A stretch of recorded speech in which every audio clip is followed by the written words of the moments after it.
il y a de nombreuses études qui le montrent, que les enfants qui sont touchés par la malnutrition sont à risque de développer des retards de développement plus tard, qu'on constate souvent à l'âge scolaire, au niveau des troubles des apprentissages, troubles de la gestion de leurs émotions.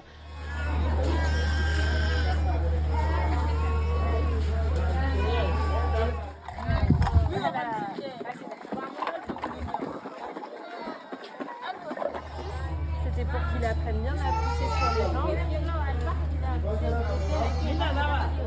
On a constaté sur ce terrain, et comme beaucoup de terrains qui s'occupent d'enfants dénutris, que les enfants passent la journée au lit dans des tentes souvent chaudes et dans des états de dénutrition sévères.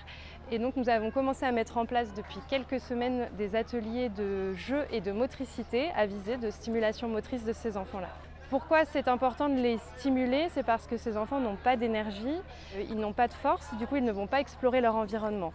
Et l'exploration de l'environnement, c'est la base de tout le développement, que ce soit physique, puis cognitif, social et émotionnel.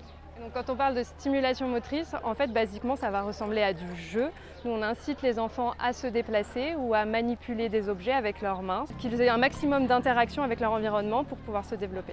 Et on a pu constater les effets assez rapidement avec des premières sessions pour les enfants où ils ont plutôt peur des objets, ils vont faire des mouvements de manière mécanique parce qu'on leur demande de les faire mais pas par envie.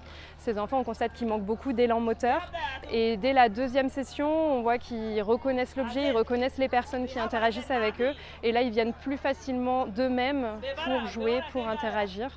Et à la troisième séance, des fois, on peut commencer à avoir des petits sourires. Donc ça, c'est la victoire quand on constate ça.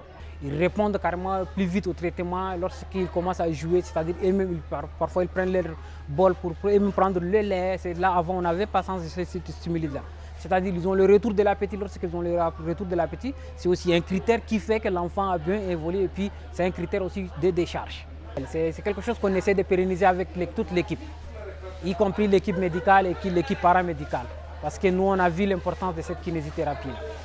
Les premiers constats des équipes, c'est que déjà les enfants sont plus dynamiques dans leur lit, ils mangent un peu mieux et donc on espère sur du long terme que ça puisse réduire le temps d'hospitalisation, limiter le risque de réadmission d'enfants qui retomberaient malades après leur sortie de l'hôpital.